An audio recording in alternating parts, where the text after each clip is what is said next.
Shalom jemaat yang dikasihi Tuhan. Hari ini kita ada di dalam program Malam Teduh episode ke-84. Sebelum kita mendengarkan renungan pada malam hari ini, mari kita berdoa.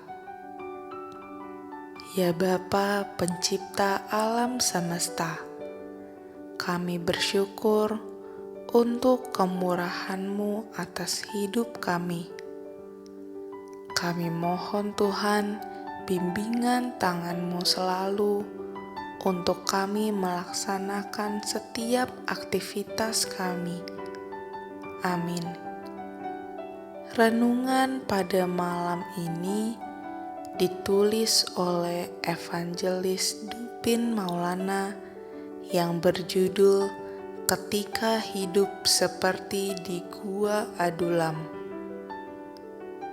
Renungan pada malam hari ini diambil dari 1 Samuel 22 ayat 2. Berhimpunlah juga kepadanya setiap orang yang dalam kesukaran, setiap orang yang dikejar-kejar tukang piutang, setiap orang yang sakit hati, maka ia menjadi pemimpin mereka.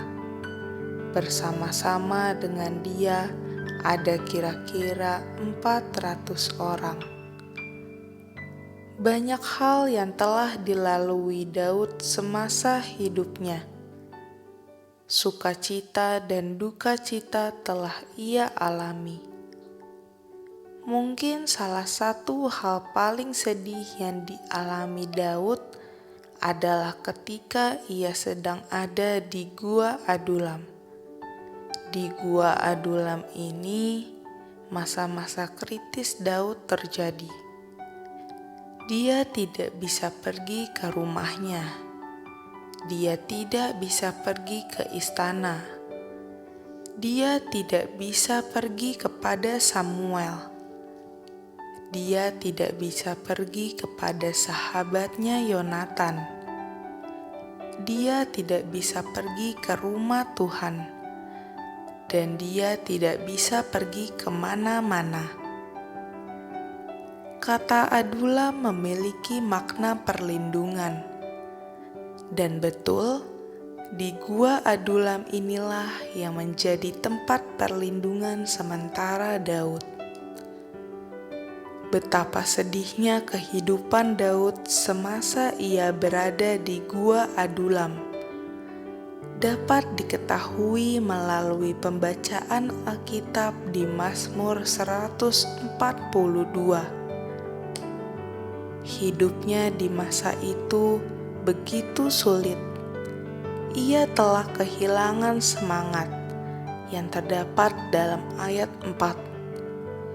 Ia telah begitu lemah, tidak seorang pun memperhatikannya pada ayat 5, dan bahkan ia merasa dirinya dipenjara pada ayat 8. Bahkan yang mungkin menjadi masalah tambahan bagi Daud adalah ketika dalam masa sulitnya, ia dikelilingi oleh orang-orang yang juga bermasalah.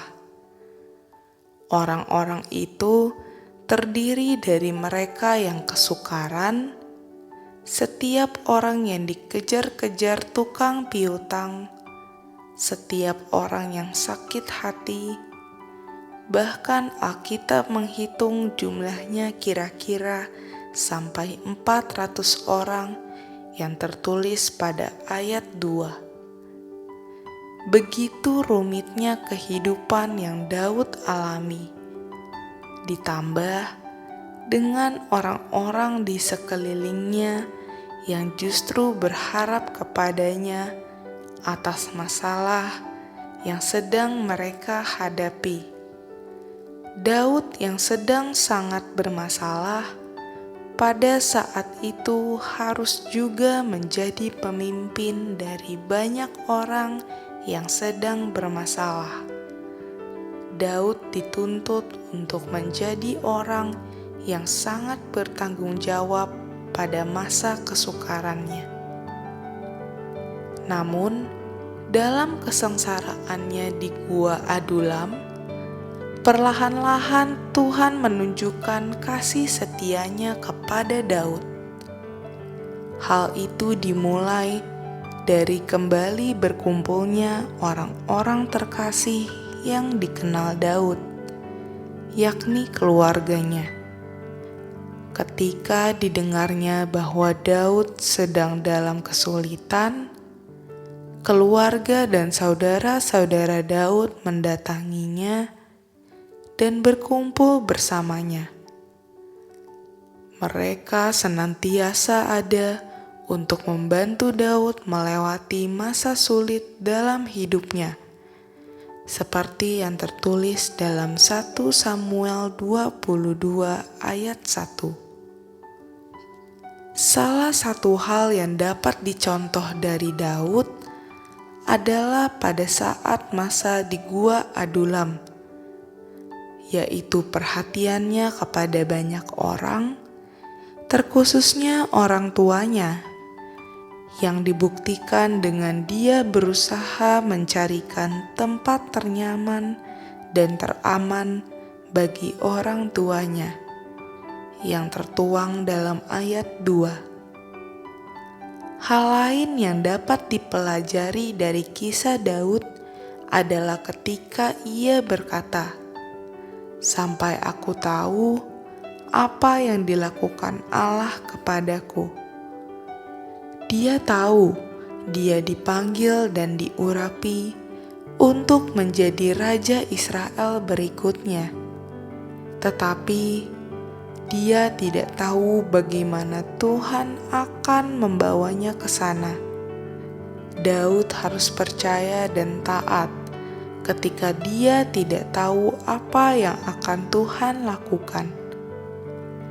Ketaatan Daud terlihat pada sikapnya yang mau bersabar. Ia tidak sembarangan dalam bertindak, karena ia sangat mengandalkan Tuhan. Dia mengungkapkan harapannya dengan sangat sederhana, sebagai orang yang telah sepenuhnya menyerahkan dirinya kepada Tuhan dan menyerahkan jalan hidup kepadanya, mengharapkan masalah selesai dengan baik, bukan dari amarah atau senjata, tetapi dari apa yang akan dilakukan oleh hikmat, kuasa, dan kebaikan Tuhan untuknya. Sekali lagi, di Gua Adulam itu, Daud harus belajar mempercayai Tuhan dalam segala keadaannya.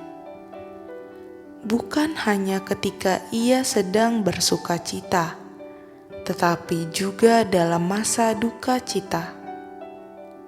Tuhan, berkatilah dan lindungilah setiap orang yang sedang dalam keadaan duka cita.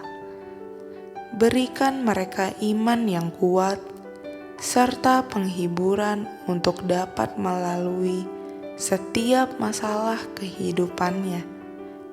Terlebih jamalah hati mereka, agar mau sepenuhnya taat kepadamu ya Tuhan. Amin.